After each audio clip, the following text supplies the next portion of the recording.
Olá, você, meu irmão, minha irmã, meu amigo, minha amiga, você que tem acompanhado os nossos estudos, os estudos das congregações presbiteriana, Boas Novas e Aliança. É muito bom estar aqui de volta, gravando mais esse estudo, nessa série de estudos que nós começamos, no breve catecismo, um dos símbolos de fé da nossa igreja, Igreja Presbiteriana do Brasil. Espero que você esteja sendo edificado por esses estudos. Esse estudo tem como objetivo tanto a nossa edificação, nós fortalecermos a nossa doutrina, a nossa compreensão bíblica acerca daquilo que o Senhor nos revelou na palavra e também de servir como um material introdutório para aqueles membros que estão, aquelas pessoas que estão chegando na igreja, querem conhecer um pouco mais da nossa doutrina. Nós temos, pela graça de Deus, uma igreja séria, uma igreja com uma doutrina sólida, e o breve catecismo é um desses símbolos de fé que expressam aquilo em que nós, presbiterianos, cremos acerca da Escritura, acerca de Deus e acerca de Sua Palavra.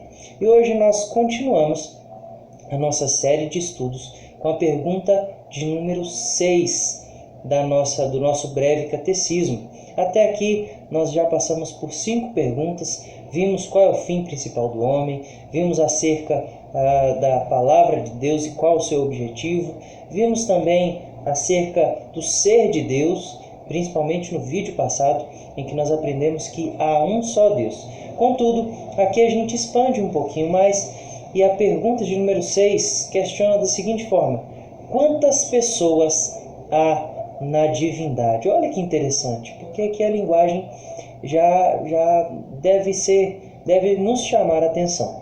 Nós vimos na pergunta passada, a pergunta era: há mais de um Deus? E a resposta era não, existe um só Deus. Nós, como cristãos bíblicos, reformados, presbiterianos, cremos que existe um só Deus e que qualquer outra coisa que é adorada, na verdade, é um ídolo, uma criação humana.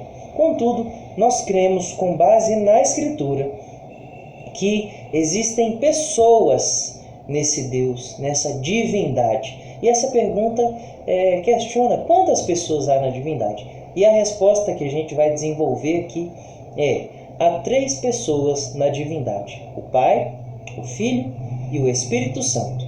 E estas 3 são um Deus, da mesma substância, iguais em poder e glória. Eu quero deixar bem claro aqui, desde já, que meu objetivo aqui com esse vídeo não é o de ser exaustivo. Na verdade, nenhum dos vídeos que foram gravados, eles têm esse objetivo. Porque, por mais que aqui estamos tratando do breve catecismo, que tem perguntas mais simples e também respostas mais objetivas, os temas abordados são temas muito complexos. E apesar de sim poderem ter respostas simples e objetivas, como essa, o desenvolvimento dessas respostas e dessas doutrinas apresentadas, eles são muito grandiosos e exigiriam da gente aqui, para a gente ser exaustivo, muito tempo e muita energia. E para isso nós temos a vida da igreja, nós temos as pregações, em tempos normais nós temos os estudos bíblicos, porque não adianta a gente querer resolver uma questão tão complicada em questão de 10, 15 minutos. Contudo, nosso objetivo aqui é apresentar. Quero deixar isso bem claro. Meu objetivo aqui com essa pergunta, e principalmente respondendo essa pergunta, não é o de fazer você compreender em toda a sua profundidade o que é a doutrina da Trindade, que é o que a gente vê nessa pergunta. Quantas pessoas há na divindade? Existem 3 pessoas, mas existe um Deus só.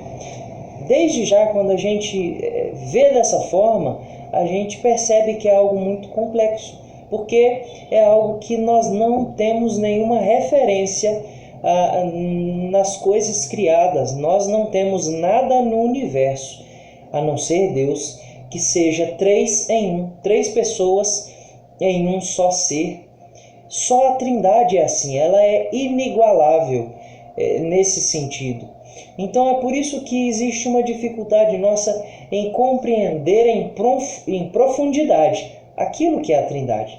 Contudo, nós podemos até dizer que não compreendemos de forma completa a Trindade, de que é algo difícil para a gente compreender como que três pessoas, Deus Pai, Deus Filho e Deus Espírito Santo, subsistem em um só, que é um Deus em três pessoas. É algo difícil de fato de compreendermos, contudo, nós não podemos falar que essa doutrina não é bíblica, porque ela é amplamente apresentada na Escritura, amplamente demonstrada na Escritura. E no breve catecismo, que eu espero que você tenha conseguido baixar aí, até mesmo no seu celular, o PDF que eu disponibilizo, o link aqui embaixo do vídeo, tem os textos bíblicos, e eu quero dar uma analisada nesses textos para nós percebermos essa verdade, e são apenas alguns como exemplo. Existem inúmeros outros textos que demonstram essa doutrina para a gente. Então, deixa eu tratar isso de forma mais objetiva. A doutrina da Trindade, que essa pergunta está trabalhando, é uma doutrina complexa e que muitas vezes é difícil de compreendermos em sua profundidade. Mas não podemos dizer que ela não é bíblica, porque ela é amplamente tratada na Escritura. Então vamos começar observando um dos textos que fala acerca das três pessoas da Trindade, que é o de Mateus 28:19. E lá está escrito assim: Ide, portanto, fazeis discípulos de todas as nações, batizando-os em nome do Pai, do Filho e do Espírito Santo. Olha que interessante. O batismo, ele é um dos sacramentos da Igreja Reformada, né? O batismo e a ceia. E ambos, todos os dois, eles são feitos em nome do Pai, do Filho e do Espírito Santo. E aqui de forma muito clara, o próprio Senhor Jesus Cristo, ele coloca em pé de igualdade. Ele coloca como a autoridade que nós devemos fazer o batismo, ou realizar o batismo, é na autoridade do Pai, do Filho e do Espírito Santo. Então ele está colocando em pé de igualdade, Pai, Filho e Espírito Santo. E por que eu estou frisando essa questão de pé de igualdade? Porque muitos, vendo que a Escritura trata acerca de um Pai, de um Filho e de um Espírito, eles tentam colocar essas pessoas, muitas vezes, em uma posição de hierarquia diferentes. Ou seja, eles querem muitas vezes colocar o Pai acima do Filho, o Filho acima do Espírito, ou querem colocar o Filho acima do Pai, o Espírito acima do Pai. Enfim, muitas são as religiões que distorcem, se confundem e confundem a Escritura e distorcem a Escritura acerca daquilo que a Bíblia mostra claramente. Veja bem, Cristo está ordenando que o batismo fosse feito em nome, e o nome na Bíblia sempre é algo muito importante, que traz consigo a importância da própria pessoa. Nós exaltamos o nome do Senhor, nós glorificamos o nome do Senhor, adoramos e invocamos o nome do Senhor. Então, quando nós falamos no nome do Senhor, nós estamos falando nada mais do que no próprio Senhor. Então, o batismo deveria ser feito no nome, na autoridade, na pessoa do Pai, do Filho e do Espírito Santo. Veja o que o apóstolo Paulo escreve também na segunda carta de Paulo, na sua segunda carta aos Coríntios, no capítulo 13, no verso 13, ele diz: A graça do Senhor Jesus Cristo, o amor de Deus e a comunhão do Espírito Santo sejam com todos vós.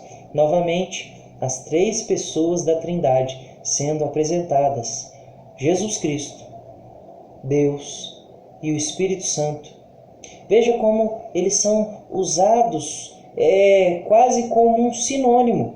A graça do Senhor Jesus Cristo, mas nós vemos inúmeros textos em que a graça de Deus é invocada, o amor de Deus, mas vemos também inúmeros textos em que o amor do Filho é demonstrado, a comunhão do Espírito Santo. Veja, Pai, Filho e Espírito Santo novamente. Em João 1:1, são apresentadas duas pessoas da Trindade. E diz: no princípio era o Verbo, e o Verbo estava com Deus, e o Verbo era Deus. Lógico que se você continuar lendo o Evangelho de João, você vai perceber que o Verbo se fez carne e habitou no meio de nós. Esse Verbo nada mais é do que o Cristo, o Filho de Deus. E diz que o Verbo no princípio, e se nós voltarmos em Gênesis no capítulo 1, veremos que no princípio criou Deus os céus e a terra. Então, o princípio aqui quer dizer antes do tempo, na eternidade, quando nada existia ainda, Deus já existia, o Verbo já existia e, obviamente, o Espírito Santo também já existia. Então, o Filho, ele não é uma criação de Deus. Tá certo que a nossa confissão de fé, por até uma incapacidade de expressar isso em linguagem, vai falar que o Filho é eternamente criado. Mas a ideia é de que o Filho sempre existiu. O Filho sempre existiu. É lógico que no tempo e na história ele encarnou, mas o Filho sempre existiu. E nós vemos evidências da existência do Filho no Antigo Testamento, nas sombras, nos símbolos e nas suas aparições, digamos assim, no Antigo Testamento, quando ele era revelado de forma mais meio que, como eu posso dizer, entre linhas. Cristo aparece no Antigo Testamento e no Novo Testamento ele aparece de forma expressa e clara na sua encarnação. Mas no princípio era o Verbo, e o Verbo estava com Deus, e o Verbo era Deus, e o Verbo se fez carne. Então, Filho e Pai são um. Vejo que João 3,18 também diz, e o Evangelho de João é um evangelho que frisa, que demonstra com muita clareza a divindade do Senhor Jesus Cristo. É um evangelho que tem como objetivo central demonstrar e apresentar essa divindade. E no capítulo 3, no verso 18, diz: quem nele crê não é julgado.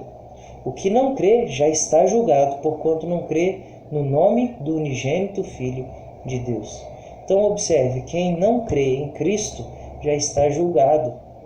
Não adianta tentar crer em Deus sem crer em Cristo, uma vez que Deus e Cristo são um, demonstrando novamente essa união entre as pessoas da Trindade. Olha um outro texto interessante. E eu, estudando para fazer esse vídeo, tive que parar um tempo para analisar o que esse texto de fato estava falando. É um texto de Atos dos Apóstolos, no capítulo 5, no verso 3 e 4. Diz assim: então disse Pedro: Ananias, por que encheu Satanás teu coração para que mentisses ao Espírito Santo, reservando parte do valor do campo? Conservando, porventura, não seria seu? E vendido, não estaria em teu poder?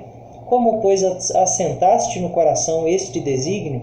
Não mentistes aos homens, mas a Deus. Observe. Primeiro, Pedro diz a Ananias, e essa passagem é conhecida, em que Ananias e Safira, sua esposa, eles tramam ali um plano para parecerem pessoas boas. Eles dão então uma oferta e dizem que aquela oferta representava o valor total do campo, quando não representava. Pedro, então, cheio do Espírito, questiona a atitude de Ananias, e primeiro ele fala: Satanás encheu seu coração para que você mentisse ao Espírito Santo. E daí a pouco ele fala: você não mentiu a homens, mas a Deus. Novamente, o Espírito Santo e Deus sendo colocados como uma pessoa, sinônimos. Mentiu ao Espírito Santo, mentiu a Deus. Então o Espírito Santo também é Deus. Hebreus, no capítulo 1, verso 3, diz: ele é o esplendor da glória e a expressão exata do seu ser, sustentando todas as coisas pela palavra do seu poder. Depois de ter feito a purificação dos pecados, assentou-se à majestade, à direita da majestade, nas alturas. Então, aqui está falando de Cristo, e como Cristo é o esplendor da glória, da expressão exata do ser de Deus. Então, Cristo é a expressão e a glória máxima do ser de Deus. É aquilo que a gente pode conhecer acerca de Deus, esse Deus que é Espírito. E por fim, João, no capítulo 10, verso 30, diz: eu e o Pai somos um. Eu e o Pai somos um. Observe que aqui novamente está falando que Cristo e o Pai são um só. Um Deus. Nós vimos na pergunta passada, e se você não viu essa pergunta, esse estudo na pergunta de número 6, eu peço que você volte um pouquinho, porque é essencial para você compreender a trindade, que você compreenda que existe um Deus só, mas que esse Deus é expresso em 3 pessoas. Ele subsiste em 3 pessoas: Deus Pai, Deus Filho e Deus Espírito Santo.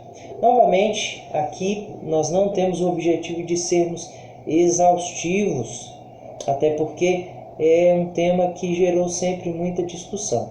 Contudo, eu quero tirar algumas conclusões aqui. A primeira delas é que a Bíblia nos apresenta a doutrina da Trindade. Nos apresenta que existe um Deus só, mas ao mesmo tempo nos apresenta que existe um Verbo que se fez carne.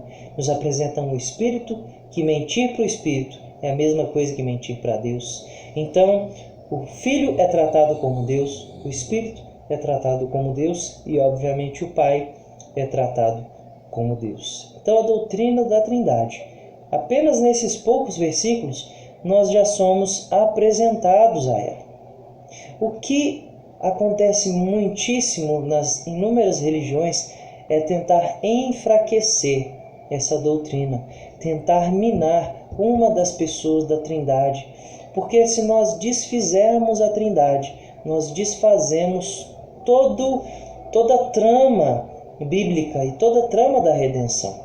Um texto que é precioso para nós entendermos, e eu quero terminar lendo esse texto com vocês, é o de Efésios, no capítulo 1, onde nos são apresentadas novamente essas 3 pessoas e como que cada uma delas tem uma função e um objetivo salvífico e redentor, contudo sendo um Deus apenas. E diz assim: bendito Deus e Pai de nosso Senhor Jesus Cristo, que nos tem abençoado com toda sorte de bênção espiritual nas regiões celestiais, em Cristo, assim como nos escolheu nele antes da fundação do mundo, para sermos santos e irrepreensíveis perante ele em amor. Nos predestinou para a adoção de filhos, por meio de Jesus Cristo, segundo o beneplácito de sua vontade, para o louvor de sua glória e graça, que ele nos concedeu gratuitamente no amado, no qual temos a redenção pelo seu sangue, remissão dos pecados, segundo a riqueza da sua graça, que Deus derramou abundantemente sobre nós em toda sabedoria e prudência, desvendando-nos o mistério da sua vontade, segundo o seu beneplácito que propusera em Cristo, de fazer convergir nele, na dispensação da plenitude dos tempos, todas as coisas, tanto as do céu como as da terra. Nele, digo, no qual fomos também feitos herança, predestinados segundo o propósito daquele que fez todas as coisas conforme o conselho da sua vontade, a fim de sermos para o louvor da sua glória, nós que de antemão esperávamos em Cristo, em quem também vós, depois que ouvistes a palavra da verdade, o evangelho da vossa salvação, tendo nele também crido, fostes selados com o Espírito da promessa, o qual é o penhor da nossa herança, até o resgate da sua propriedade, em louvor da sua glória. Então, ele agradece Deus Pai pelas bênçãos espirituais. Ele demonstra como nós fomos salvos por Cristo e como nós fomos selados pelo Espírito Santo. E se nós quebrarmos qualquer uma dessas pessoas da Trindade, nós estaremos desfazendo essa trama perfeita. Então, nós devemos fortalecer a compreensão bíblica de que existe um só Deus, mas que esse Deus subsiste em 3 pessoas. Nós adoramos o Deus Pai, nós adoramos o Deus Filho, nós adoramos o Deus Espírito Santo. Deus Pai, Filho e Espírito Santo são um só Deus. Quando adoramos o Filho, quando louvamos o Filho, louvamos a Deus. Quando adoramos o Pai, quando louvamos o Deus Criador, o Pai Criador, o Pai Sustentador, estamos adorando a Deus. Quando adoramos o Espírito Santo e a obra regeneradora que Ele faz em nós. Estamos adorando a Deus. Então, voltando à pergunta. A pergunta é: quantas pessoas há na divindade? 3 pessoas, Pai, Filho e Espírito Santo. Estas 3 são um Deus, da mesma substância, iguais em poder e glória. O Pai não é maior que o Filho não é maior que o Espírito não é maior que o Pai. Ambos são iguais em poder e glória. E todas as pessoas da Trindade, sendo um Deus, são dignas de adoração. Eu espero que esse estudo sirva como incentivo para você estudar mais, para você buscar mais conhecimento acerca desse assunto, que é tão importante para a nossa fé, para a nossa compreensão acerca da Bíblia e acerca da importância de entendermos esse Deus ao qual servimos. Estudar o ser de Deus é buscar conhecer a Deus. Deus se agrada daqueles que o buscam, daqueles que querem o conhecer, e Ele se dá a conhecer a estes que o buscam de coração sincero. Que assim seja para nós. Deus te abençoe e até o próximo estudo.